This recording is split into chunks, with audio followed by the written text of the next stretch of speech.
Warm wishes to everyone to gathered here.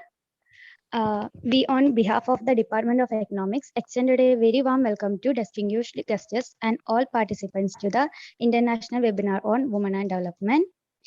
The duty assigned to me is to deliver the welcome address for the final section.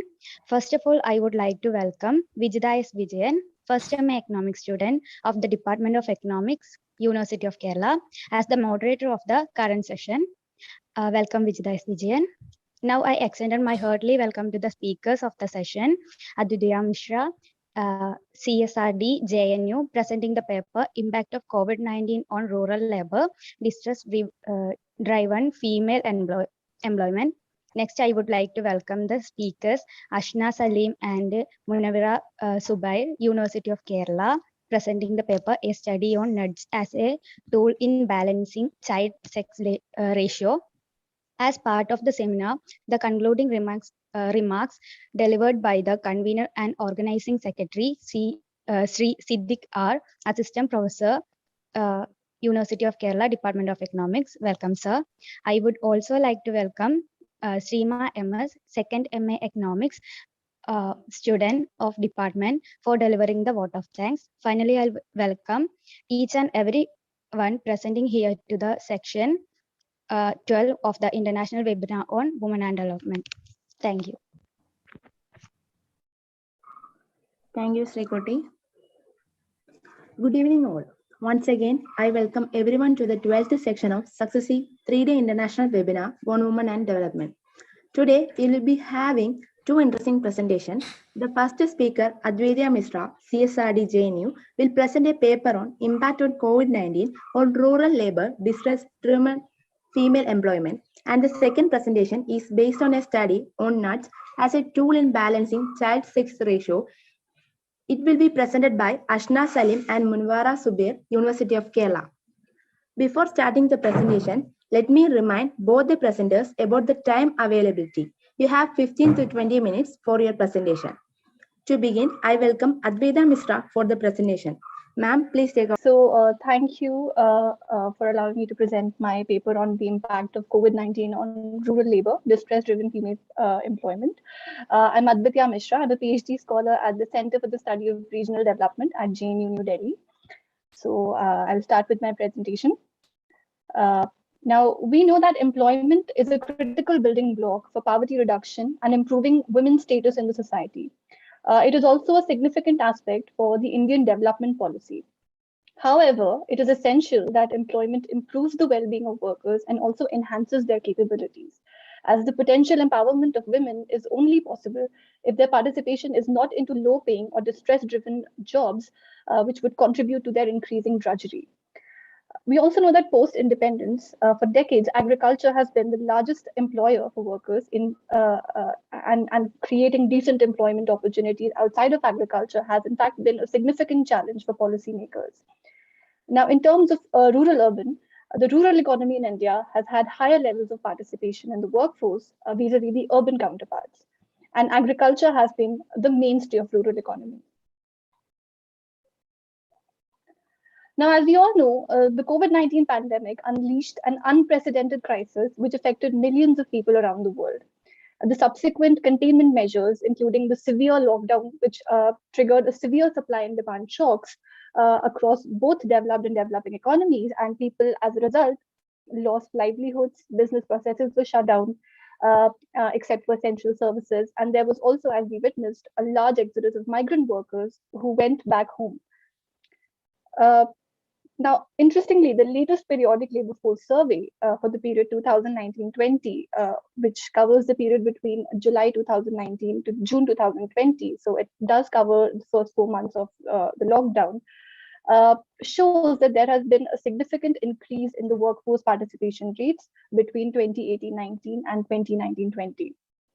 Now, while on surface, this increase in participation may suggest a roadmap to economic recovery in these unprecedented crises, a closer look into the data actually reveals that the increase has been in rural employment and has mostly been driven by increasing female participation in the workforce, primarily in agriculture and the allied sector.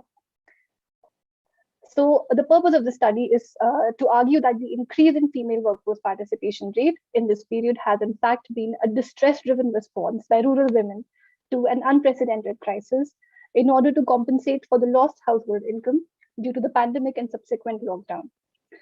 Furthermore, the study also examines the changing composition and structure of the rural labor force, focusing on outcomes, especially for women workers, and in the labor market in the past few years, and uses the various rounds of employment unemployment survey and the 3 available rounds of the periodic labor force survey.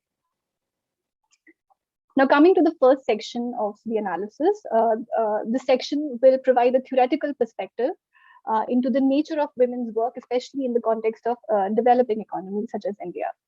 Now, we know that the notion of work for women and the relationship between women's participation in the workforce and the broader economic development is a complex process, as the reasons why women engage or do not engage in employment stems from a complex interplay of social, economic, cultural, and personal factors.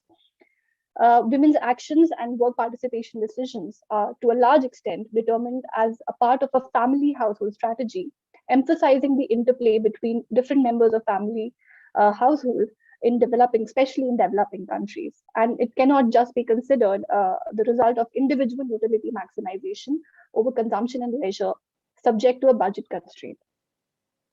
Therefore, women's status in the workforce relative to men is also a crucial benchmark of their status in society and might differ between developed and developing countries. In developing countries, women are primarily engaged in family enterprises, and therefore issues such as gender gap in wages or glass ceilings become largely irrelevant for developing economies. Mammon and Paxson, in fact, argue that the more relevant issue for poor countries or rural countries or developing countries are the allocation of resources to women within household, barriers to obtaining credit for women who are self-employed, and the issue of inheritance and landowning rights. Now, this particular section will study the impact of economic development on women's work and how economic development actually influences women's work or impacts women's work. Now, the first theory has been given by Claudia Goldin, and she theorizes that there is a U-shaped relationship between economic development and women's workforce participation rates. And her argument is that there is a greater, as economic development increases, there is a greater gender equality. She has done that by analyzing the movement of women from home to workplace, arguing that their participation in the workforce promotes various types of gender equalities, not just within the household, but also under society at large. So she studied a large cross-section data of more than 100 countries and used historical case studies of United States and found that a U-shaped relationship existed between economic development and women's participation rates.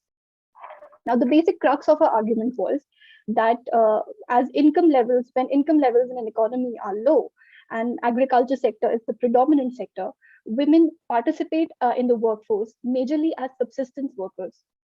Women are mostly engaged as unpaid workers, working on family farms and household enterprises. Now, as economic development takes place or economic growth takes place, income levels increase due to the expansion of markets and introduction of new technology. Therefore, women's participation rates begin to decline. Now, Golden terms this as the income effect of economic growth. However, as the process of economic growth continues and women's education, specifically secondary education, improves, women move back into the labor force. Claudia Golden defines this as the substitution effect. Now, this is due to the increase in the value of women's time in the labor market. Therefore, her analysis reinforces the notion that economic development improves gender equality in the labor market. However, various authors have actually challenged this linear nature of transition from a subsistence production in an extended family kinship enterprise to a more industrial production, and have argued that this is in fact a historically specific experience of the West and does not necessarily replicate in developing economies which are predominantly rural or agrarian. Now, Krishna Raj has given a general framework for women and development in rural economies by dividing women's work into 4 broad spheres. Now,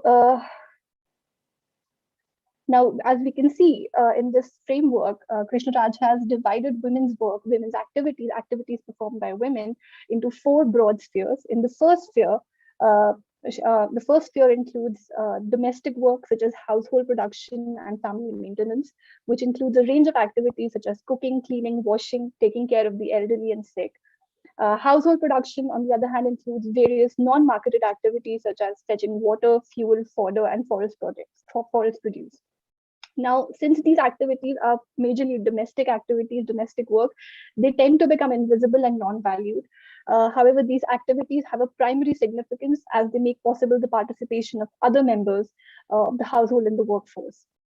Now, the second sphere includes activities related to the subsistence work on the family farm. Women's participation in this sphere is considered as providing an extra set of hands when the household is going through an economic crisis or is distressed.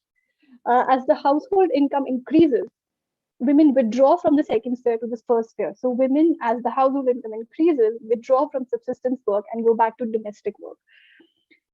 Now, this withdrawal is attributed to the notion that that women should maintain, women who work in subsistence labor should not engage in labor, as it goes against the norms of family honor, and thus reflects badly on the males and reflects their incapacity to support the household.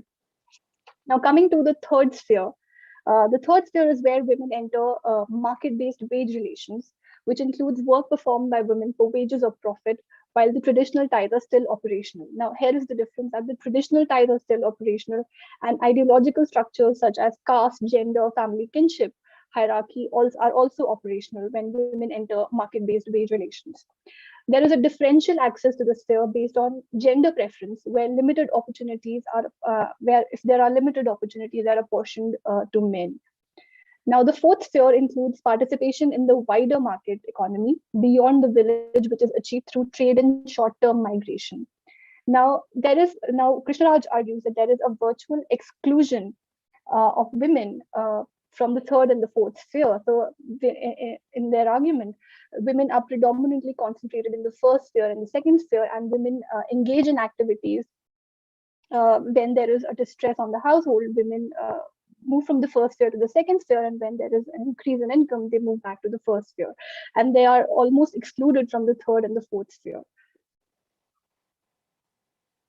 Now, coming to the next aspect of women's work, there is also an argument that states that there is an underestimation of women's contributions by the national data systems, which conceptually and technically is not equipped to quantify women's work.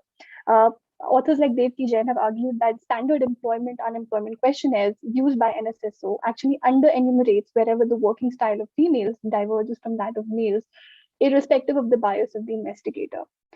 Now, Indira Harve re-examined the NSS data and posited it along with the data generated by the pilot time use survey, which was conducted in 1998-99, and another survey has recently been conducted for the period of 2019.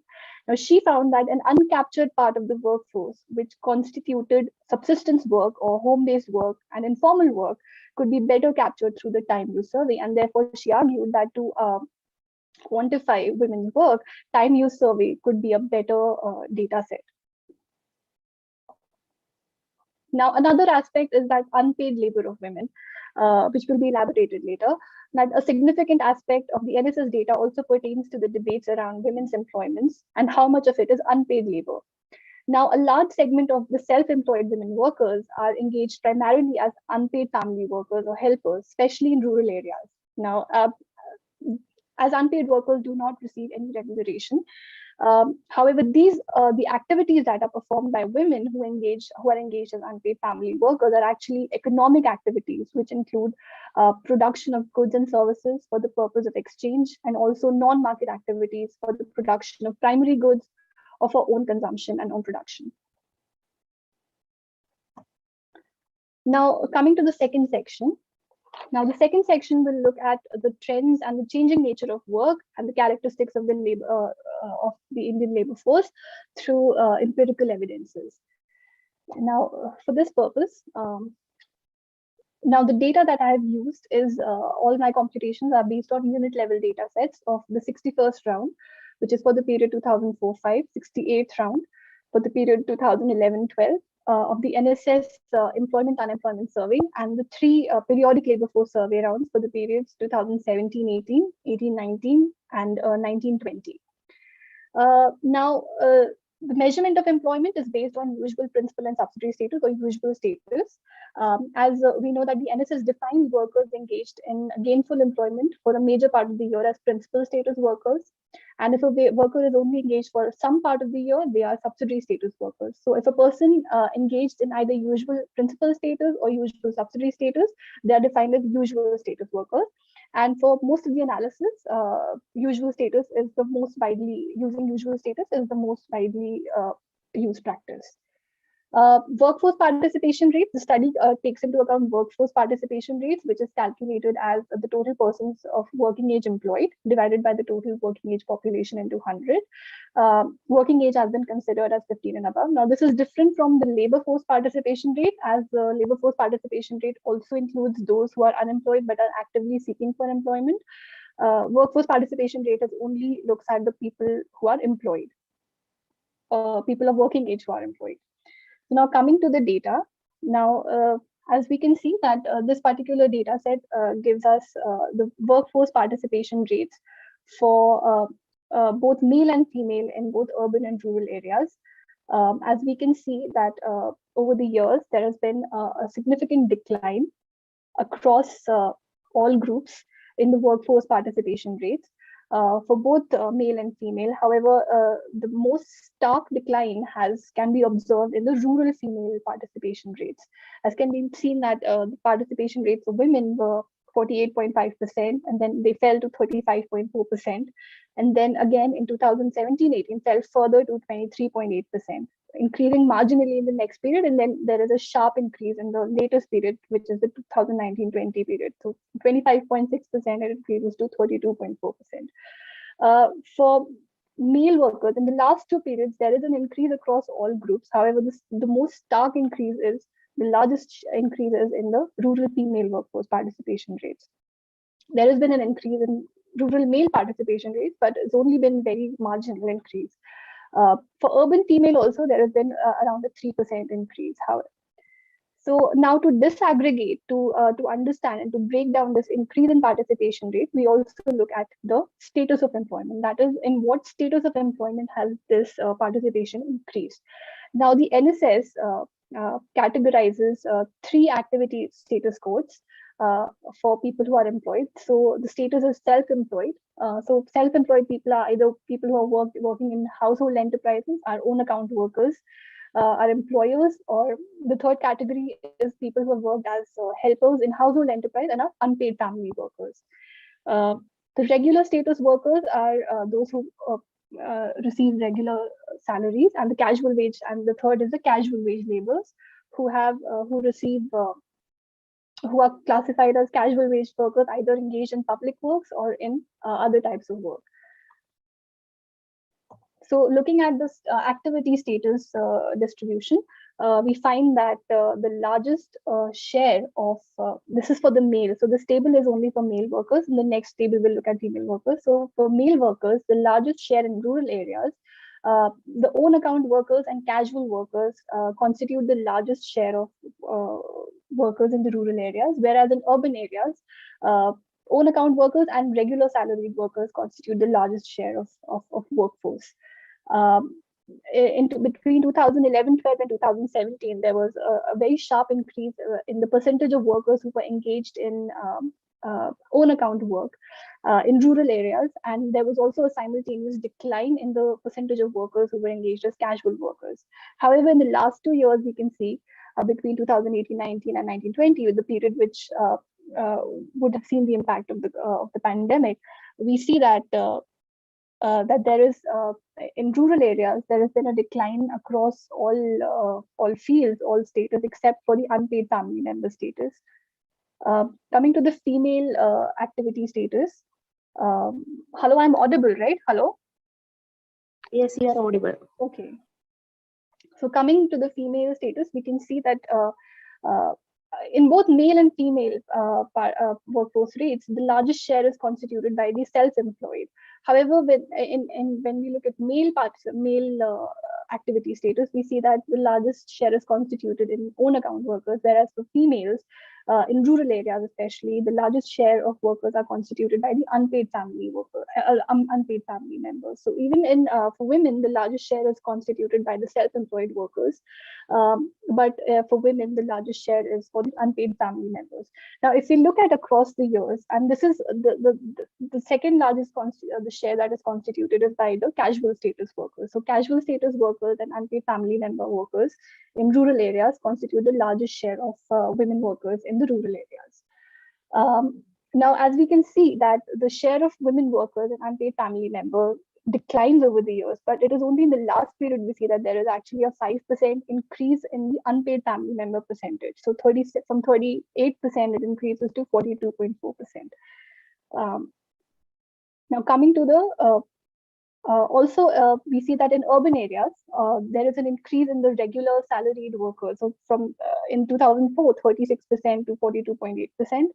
And however, in the last period, we see that there is a slight decline in the regular status workers, women workers in the urban areas as well. Now, coming to the sectoral composition of the workforce. So using the NSS data, I've created 6 broad industrial classifications for agriculture, manufacturing, construction, wholesale trade, services, and others. So as we can see in rural areas, the largest concentration of workers is across for both male and females is in agriculture, and much more higher so for women, as there has been a decline in the participation in agriculture. However, it has been much higher for men as compared to women. And so Srivastava and Srivastava actually used a term called creeping feminization of agriculture, where a larger share of women participate in agriculture compared to men. So as we can see that in 2004, 83.4% of the share of women workers engaged in agriculture in rural areas, which declined to 74.8% in 2011-12, declined slightly more in 17-18, 18-19. And then there is a sharp increase of almost to 76% from 71% in the previous period. 2018-19 to 2019-20, it increases to almost 76% in this period. For urban areas, we can see that the largest share of women workers are actually engaged in services, and this share declines in the last year from 52.4% to 44.1%. In urban areas, the share of women engaged in services declines. Now, coming to the third section, which is the rising underemployment of women and distress-driven participation. Now, we know that the largest segment of rural women workers was engaged as unpaid family workers, and the sector in which rural women were predominantly concentrated was the agriculture and allied sector across all the periods. Now, women's participation in agriculture declined between 2004-05 and 2018-19, which is also a part of the structural transition process of an economy, where workers who are initially engaged in agriculture moved to the secondary sector and then the tertiary sector eventually. However, in 2019-20, the share of women workers agriculture saw a significant increase, as we discussed earlier, from 71% to approximately 76% in 2019-20, which was a reversal. So it sort of reflected a stagnation of the structural transition process. Now, this section particularly further narrows down the sectoral employment and examines the sectoral employment of rural women based on activity and employment status to analyze the quality of employment for rural women.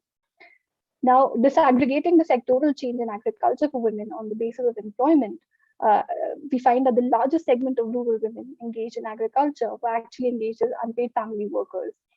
And as unpaid family workers do not get remunerated for their work, it is reflective of underemployment. So if we look at, this particular table looks at the employment status for women workers engaged in rural areas and agriculture and allied sector. So we can see that, yes. Ma'am, it's already more than 15 minutes. Okay, I'll try to, I'm just summing up, okay. Okay, so as we can see that in the agriculture sector, which was in rural areas, the largest employment provider, like the largest share of women workers engaged in agriculture, we find that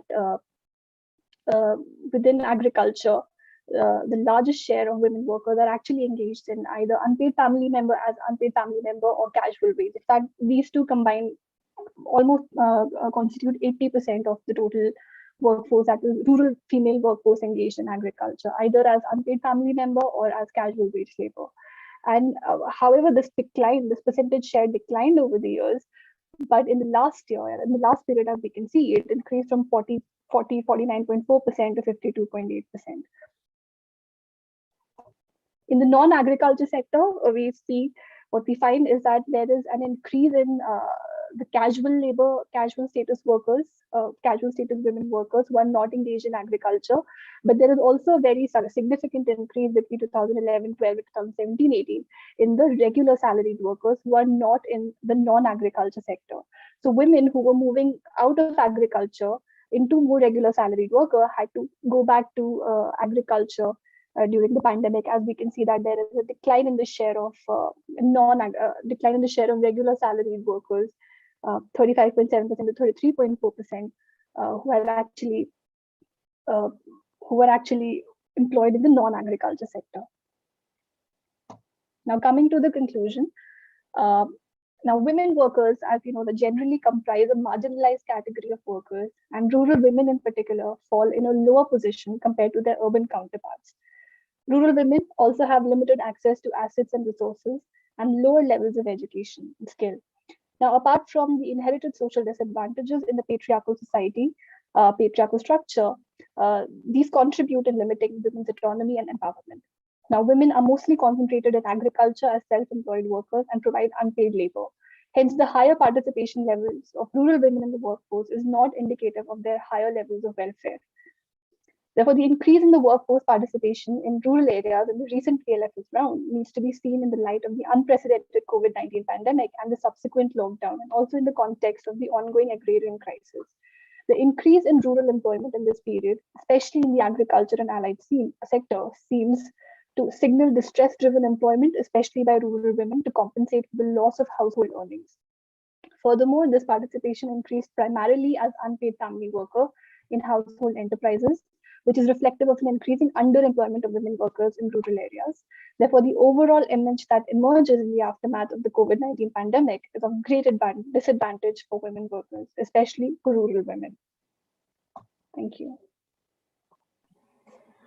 Thank you, ma'am. It was a good section. It defines the theoretical perspectives of women's work, along with the empirical evidence to examine the changing nature of work and also analyze the rising underemployment of women in rural area. With your presentation, we get overall image of women workers, especially the rural women during the COVID-19 pandemic. Thank you, ma'am. Now we are going to the next presentation. I welcome Ashna, Salim and Munawwara Zubair for the presentation. You have 15 to 20 minutes for your presentation. After the second presentation, floor will be open for questions and reflections. So participants, please wait and come up with your doubts and opinions.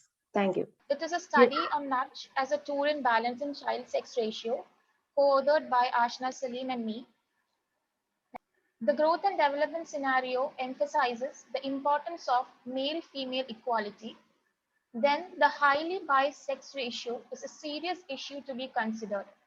The conventional tools of growth and development indicators fail to deconstruct the biased child-sex ratio as India suffers.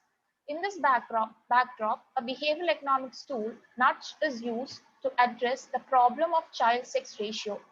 Our study is an attempt in this regard. Let's familiarize some definitions. Sex ratio, it is the ratio of males to females in a population. In India, it is the ratio of females to 1,000 males. Child sex ratio, it is the number of females per 1,000 males in the age group 0 to 6 years in a human population. Sex ratio at birth, in India, it is defined as the number of girls born for every 1,000 boys born of the age group 0 to 1 years. Next, this is a trend which shows child sex ratio in India. For the first time in 2001, overall population sex ratio was greater than child sex ratio. Child sex ratio fell by 18 points, whereas population-sex ratio rose by 6 points. In 2001, the population-sex ratio was 933, whereas the child-sex ratio is 927. Now, you can see that PSR exceeds CSR. And a steep fall in CSR, that is the child-sex ratio, was observed since 1981. In 1981, the child-sex ratio was 962. Child-sex ratio registered an all-time low in 2001, which was 914, as you can see in the graph. Next, in this background, as per the census of 2011, it was observed that child sex ratio, that is the number of girls for every 1,000 boys in the age group of 0 to 6 years, has declined to 980 from 976 in 1961.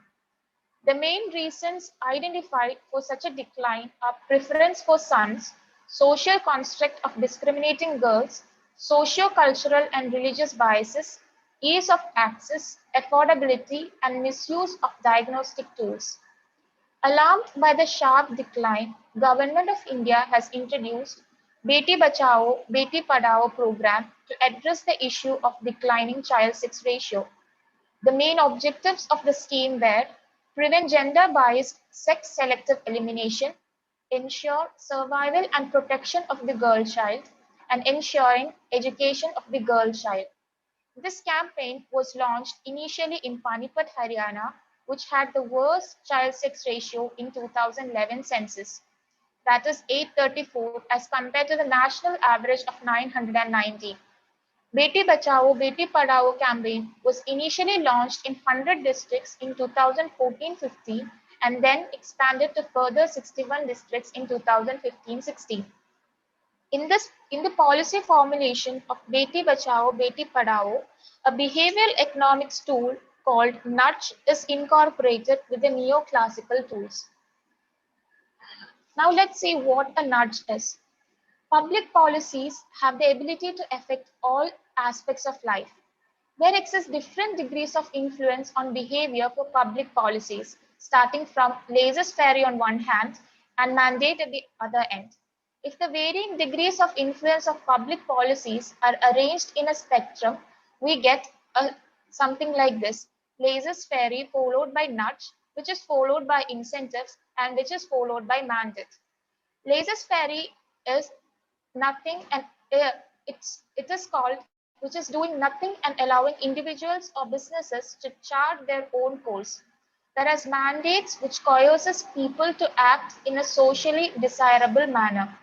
In between these two are incentives, which motivates good behavior through giving incentives like subsidies and demotivates bad behavior by imposing taxations, etc. Recent development in the spectrum of influence, next, are nudges. Nudge policies generally encourage people to engage in desired behaviors while respecting their freedom of choice. Nudges are small changes in the environment that are easy and inexpensive to implement. Several different techniques exist for nudging, like defaults, social proof heuristics, and increasing the salience of the desired option. One of the most frequently as well as a funny cited example of a nudge is the etching of the image of a house fly in men's room urinals at Amsterdam Schiphol Airport, which is intended to reduce spillage. As you can see in the image, a fly's image is placed in men's urinal. Image of flies actually were etched in the porcelain near the urinal drains in an experiment in human behavior. After the flies were added, spillage on the men's urinal floor fell by 80%, which means men evidently like to aim at targets, and as a result, the cleaning cost has reduced. And next is an image of a metro station which has built a piano stairs, which resulted in a 66% increase in use. A similar kind of nudge is adopted in Kerala recently in the MJ Road metro station on an experimental basis. Therefore, nudge is a behavioral modification tool.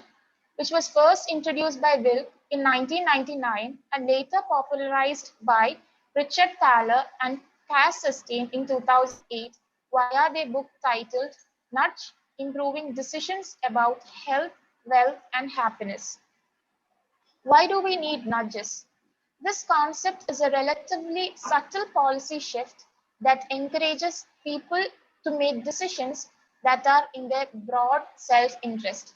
It's not about penalizing people financially if they don't act in a certain way, but it's rather making it easier for them to make a certain decision. Now, we have said that certain nudges are used in Beti Bachao Beti Padhao program. The program deals with one of the cognitive bias called failure bias.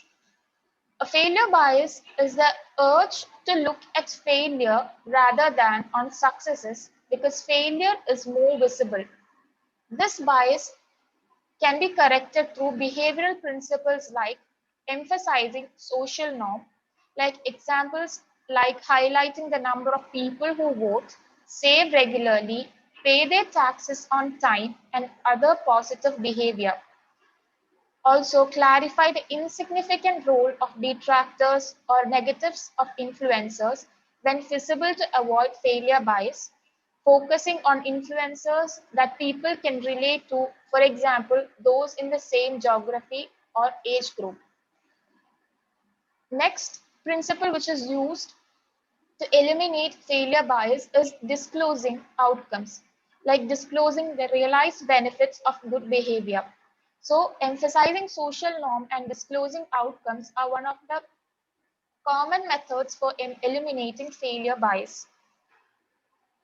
Beti Bachao Beti Padhao movement made successive use of social norm, which is a nudge, and the aim was to eliminate or the aim was to celebrate girl child and make it a norm. Initiatives inside the scheme, such as Selfie with Daughter, aided in attaining this goal, as parents around the country began to share images of themselves with their daughters, speeding up the pace of societal change. It was basically, they were focusing basically on changing the behavior of people, the perspectives of people. Selfie with Daughter began as a fad. It was started by a proud father in Haryana. This concept of selfie with daughter created a sense of pride as a parent of girl child, and this proud feeling motivated other parents in the society who gave preference for male child to cherish the birth of girl child. In the context of Beti Bachao Beti Padhao campaign, the focus is on people who treat their daughters equally. This corrects the failure bias and unequivocally establishes the social norm of treating females fairly.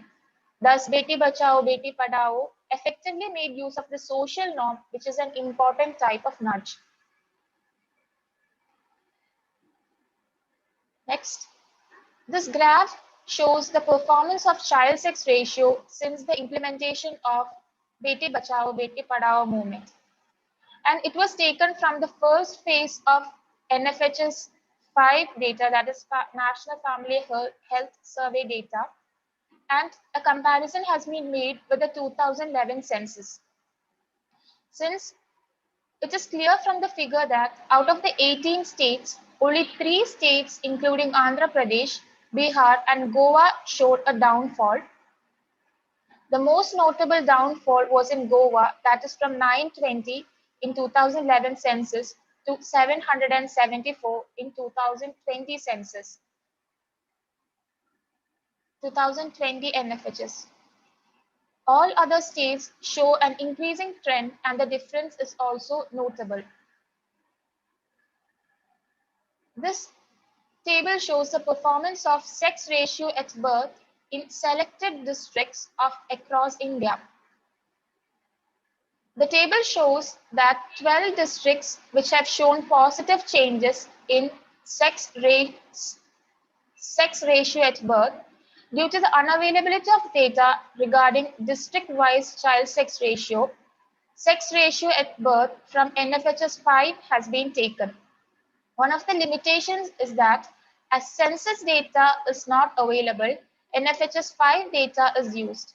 In the published Phase 1 NFHS 5th report, only 18 state reports are available. Thus, only 50 districts initially covered under Beti Bachao Beti Padhao program is gathered.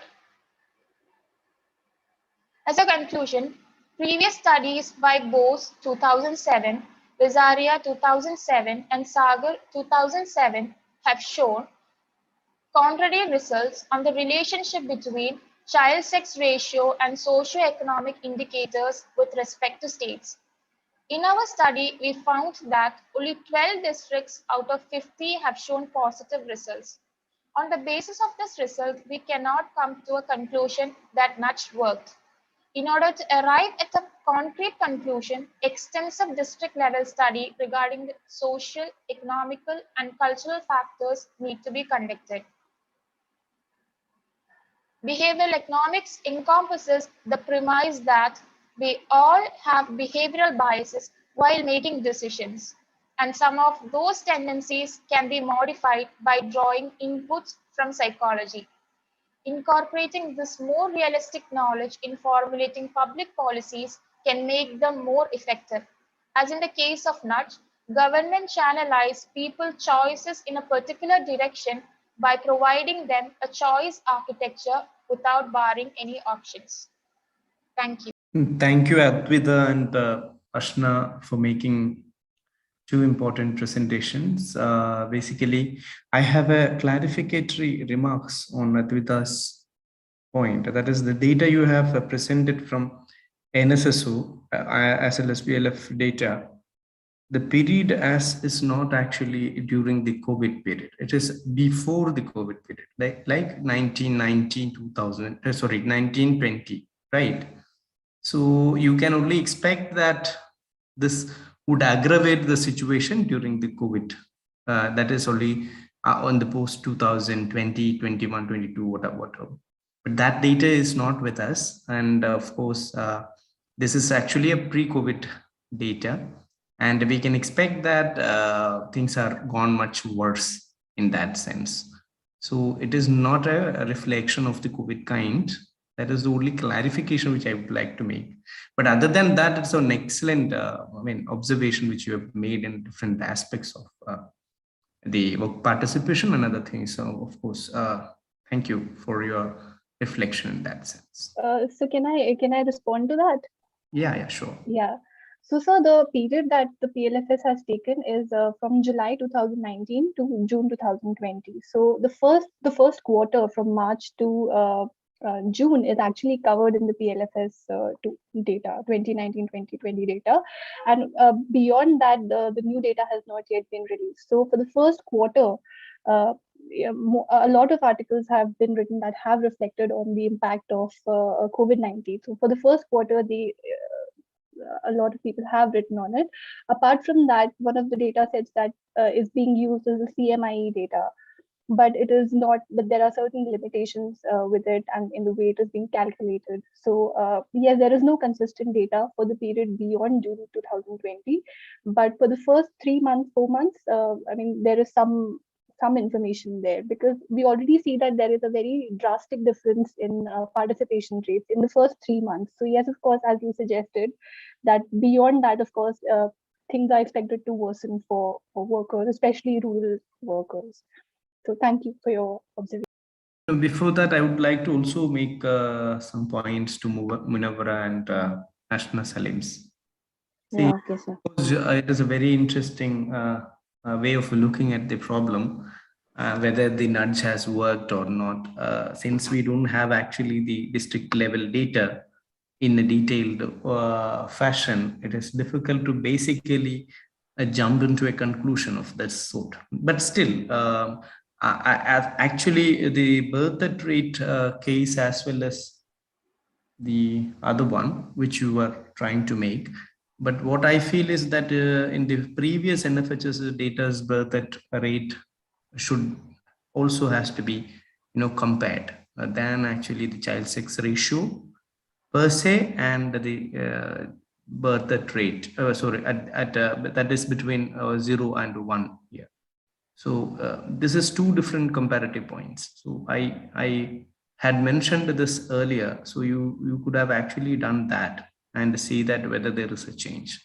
But I feel that there is a change, supposed to have some sort of a reflection in that. And you said rightly that there is 12 districts which in fact had a sort of positive change. And that is also has to be checked with the previous NFHS if there is a data available. Then only you can say that whether there is a continuous trend or this is a new shift. So then only it makes some sense. Of course, the data speaks a lot. So 12 state or district doesn't, it is not a bad thing in that sense. So I'm hoping that you are going to explore more on this aspect. Thank you. Sir, Sir? Proceed, Munawwara. Sir, we have checked for NFHS 3 data. And actually we have compared NFHS 4 and 5 in the second graph. But we couldn't get NFHS 3 data. Only state level reports were available. District level reports were not available. No, I am talking about only the 4 and 5 birth rate difference. So that would have reflected better. Yeah, we have included that after the in the presentation you haven't made, right? It was there, sir. Since I could not share the screen, I cannot show that. Okay. Fine. Okay. So what is actually the conclusion? I mean, tell us that the difference between these two. In this 12 districts, an improvement has been shown. We have made the list of 12 districts on the basis of NFHS 4 and 5 data. Okay, then perfect. Okay. Thank you, sir. So we are actually at the fag end of the seminar or 3-day very eventful presentations. Most of the studies are very good, and I hope that it is also engaging in that sense.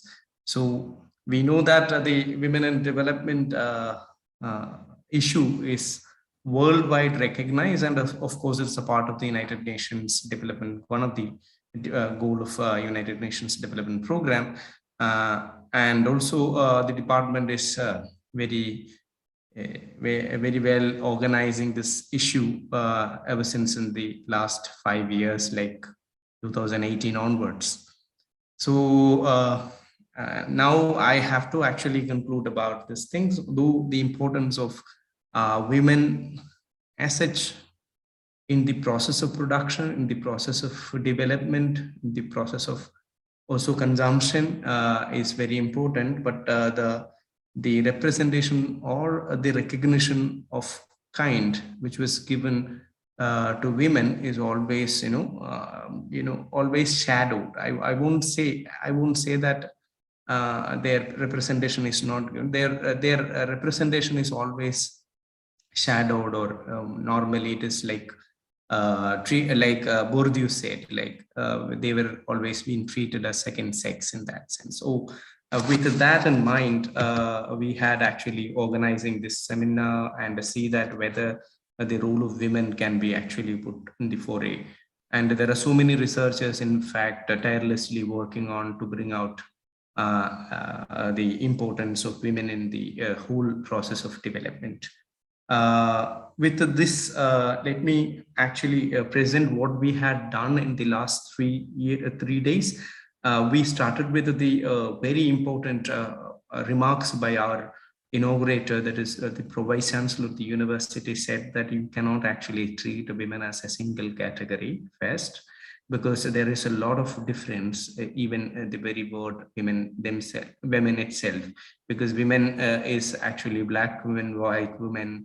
Then there is an issue of regional divide. There is an issue of class divisions. There is a division of other kinds of divisions always reflect in that sense. So you cannot simply say that women in the process of development is a homogeneous understanding. And the seminar, in fact, tried to take this as an important point, and many of the presentation, in fact, reflected the difference of the women.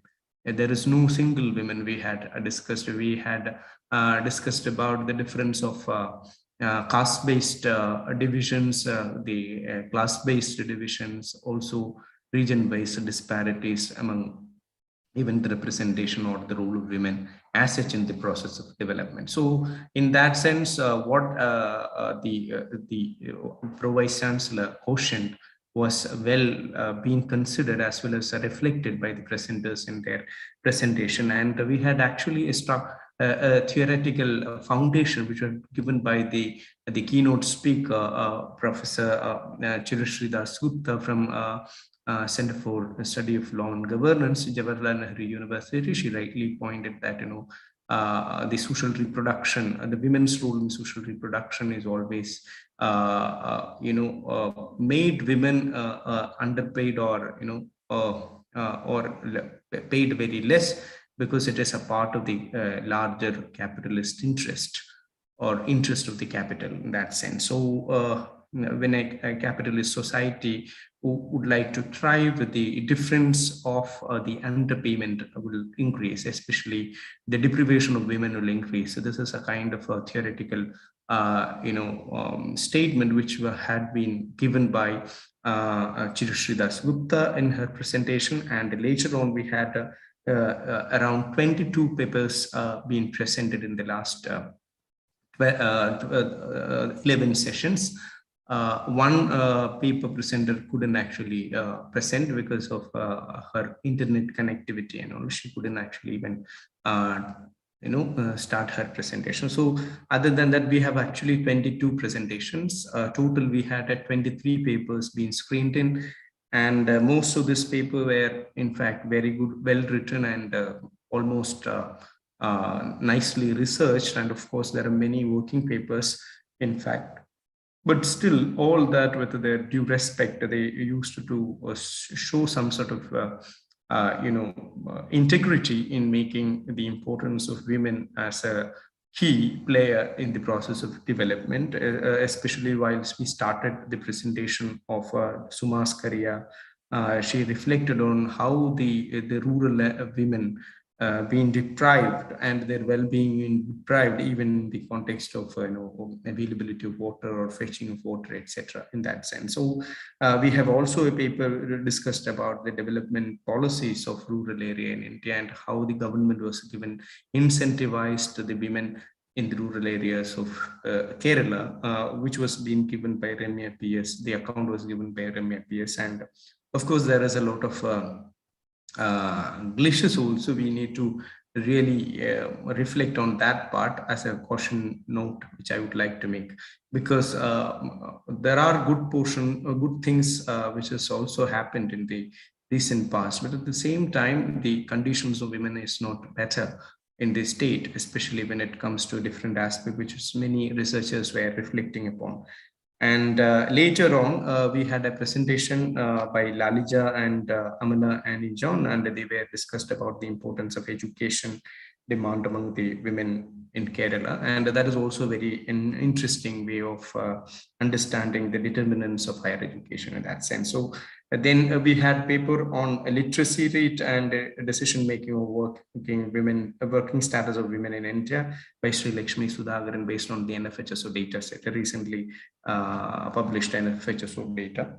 And then we had presentations by Rishi Kumar, Vinci George, Rishi Kumar, and Sudatta Banerjee's joint paper from BITS Pilani Hyderabad campus, and they were discussed about the women's vulnerability and associated issues during the flood in Kerala, especially in the Vijayan district of Kerala. And then another paper which was discussed in that session was Anjana C's paper, that is about the COVID pandemic and the women labor force participation in India.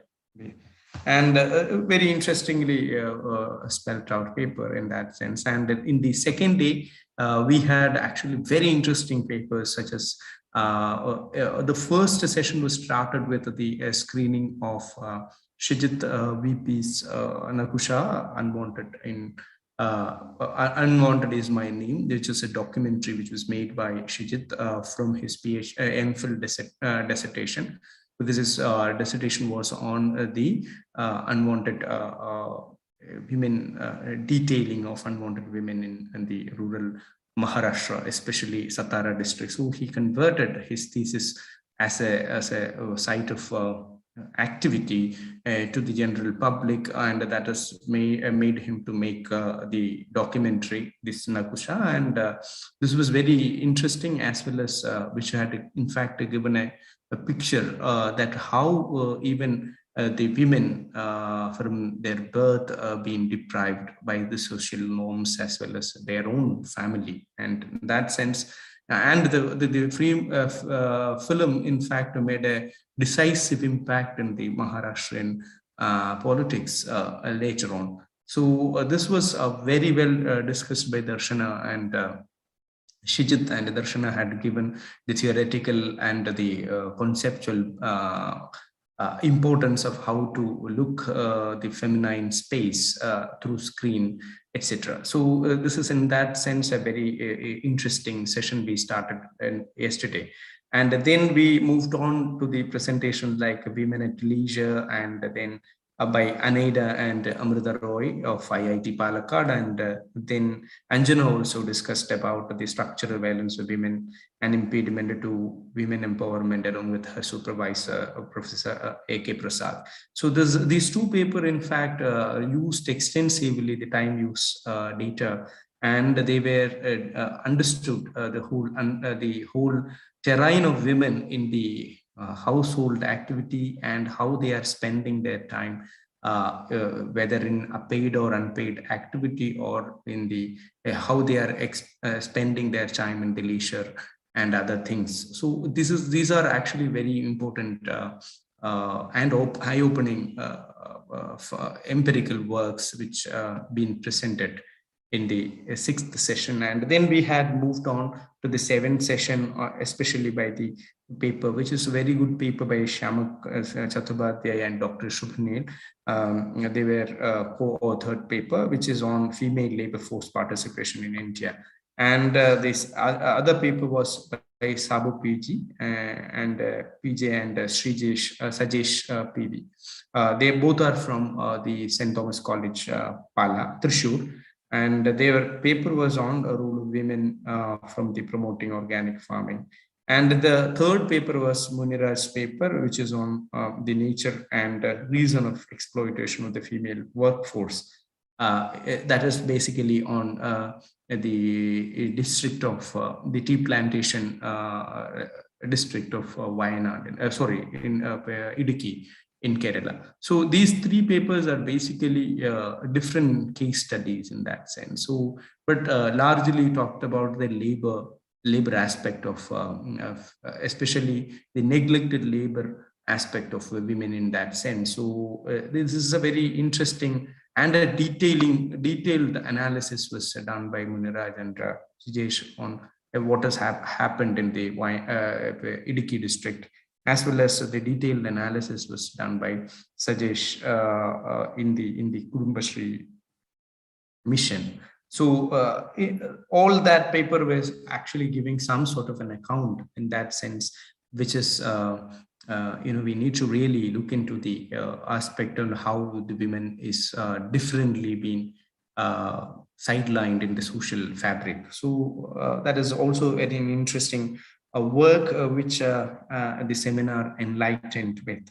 And then we had the last session of yesterday was on Abhiraj and Dr. Deepa's paper. They both are from Chennai, and Abhiraj was from Madras Institute of Development Studies, and Deepa was also earlier from there. And so there now she's an independent researcher in that sense. So their work was actually on the gender paid care work in an advanced capitalist countries, and basically this is a case study of Denmark and United Kingdom.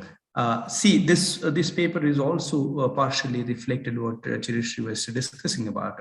Even in the developed countries, the women's contribution being sidelined as care work, and they were being as the site of the accumulation in that sense, because men and women are, though the social fabric of Denmark is gives more equal space for men and women, but when it comes to the care work, it is always the female who predominates the male. So this is itself is a kind of make a society that is actually the jobs of the society being reserved for certain segment of the society. That's, however, they speak that they are having equal opportunity or equal footing in the social setup. So that indeed a very interesting way. And in the developing economies, or in the case of India, things are actually much worse in that sense. And that was actually the point which everyone tried to reflect upon. And Shonima's paper also, Gender Division of Labor, spoke of all this aspect from the Indian context in that sense.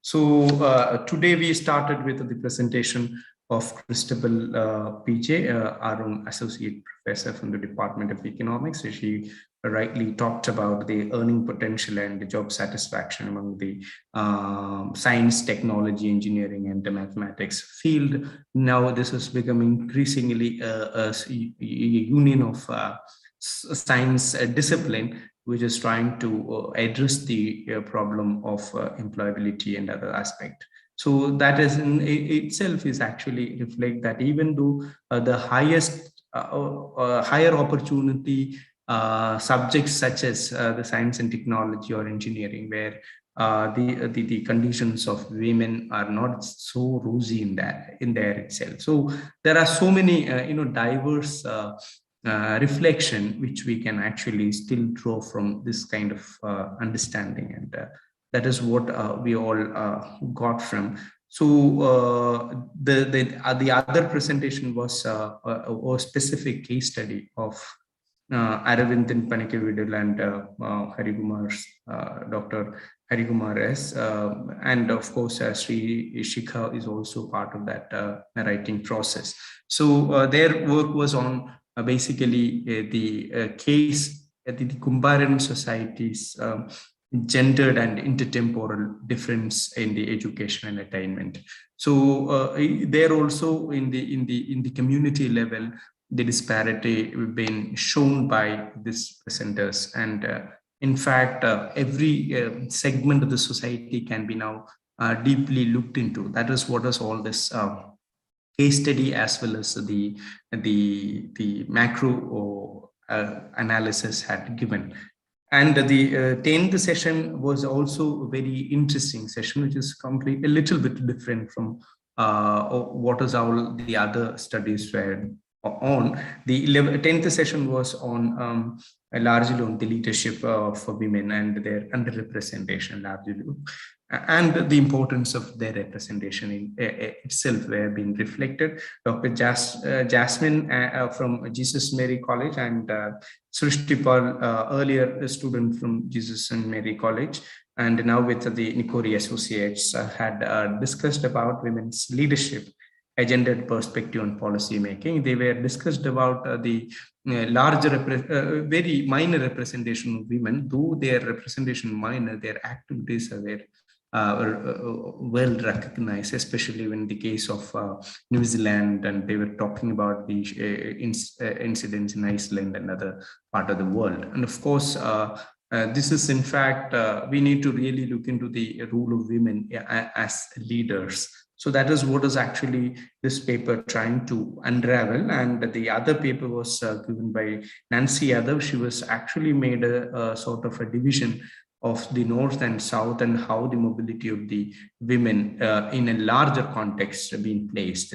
And that is also gives some sort of how the North and Southern women are differently being placed. So in fact, her finding is actually against the conventional or the commonsensical kind of a notion that, okay, we believe normally that, okay, this place would be better. But what her study showed that the place which we believe that better, not necessarily better. So this is, in fact, this is also opens a kind of a research topic that we cannot take things as granted in that sense. So the final work, not in the final, the 11th session also discussed about the possibilities of relooking the aspect of family economics and as well as the other aspect of the gender divisions in our discourses. So that is what is actually Gigi's paper was on, and Sanidha Sadanandan discussed about the communicable diseases among the that is non-communicable disease burden among women in India. And the other paper was on a self-help group and women empowerment, which is recently just concluded. So I'm not going to the details of it. Anyway, these papers, in fact, are given a very interesting account on what we need to really look into. And the final session, in that sense, reflected by Adwaitiya as well as Munawwara Zubair, is also from this context, that is the women's workforce participation as well as the women's the child sex ratio is also been declining in the recent past. So there should be some sort of an effort, deliberation, which has to be made by the policy makers, because unless and until we address this issue, things are going to be much worse in the future. So the nudge was actually an instrument they were placed, and I think there is a lot of hope we can place that this sort of a newer initiative has to be undertaken to basically shift the the attitude, perception, and perspective on the role of women in society. So all the presentation, in fact, had given us a lot of lesson and a lot of things to take home and to reflect ourselves. And with that, the seminar is also try to give a sort of a picture that is the things which we are reflecting on is not homogeneous. The things which we need to really look into is something which is very important, and the role of women in the process of social development, the economic development, etc., is really need to be discussed and to be resolved. With this, let me conclude the session, and thank you all the participants, all the presenters who had in fact enlightened all of us. The students are the greatest beneficiaries of the presentations, and of course all the participants, because nobody is actually left without getting something to take them back to their home and reflect upon themselves. So the seminar, in my view, is reflected as a prism to ourselves. So thank you all for being with us and making this international event a success. Thank you so much. Now, formally, I would like to invite a warm good evening to one and all. On this bright occasion, I would like to convey my sincere gratitude to the respectful dignitaries and my friends. First of all, I take this opportunity to thank from all our heart to Sreekkutty. This opportunity to thank from all our heart to Sreekkutty for her warm greeting speech, and moderator Vijitha Vijayan for her efforts in making the event attentive and conversing. Now, I extend my gratitude to the speakers: Adwaitiya Mishra, Center for Study of Regional Development, Jawaharlal Nehru University; Ashna Salim, University of Kerala; Munawwara Zubair, University of Kerala, for the discussion on research papers, which made the whole hour in a praised position. The research paper provided by Adwaitiya Mishra on the impact of COVID-19 on rural labor, distress-driven female employment, poured valuable ideas upon the indices of workforce female participation rate. Her thesis, based on the probability of economic recovery from an increase in female participation in allied sectors, would definitely be a successful thread in field of economics. The paper on a study on nudge as a tool in balancing sex ratio, presented by Munawwara Zubair, focused on factors that lead to women's disempowerment, thereby the race of introduction of various programs by government, such as Beti Bachao, Beti Padhao, which later became an addressee in the issue of decline in child sex ratio.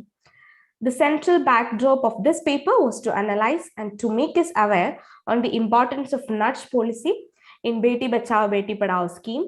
The whole session was equally worth and stimulating.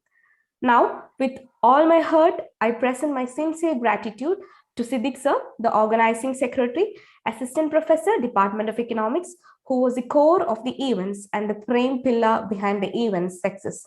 A big thank you to you, sir. Finally, I would like to thank the whole session of audience who made a remarkable participation that made the event attentive and informative. Thank you.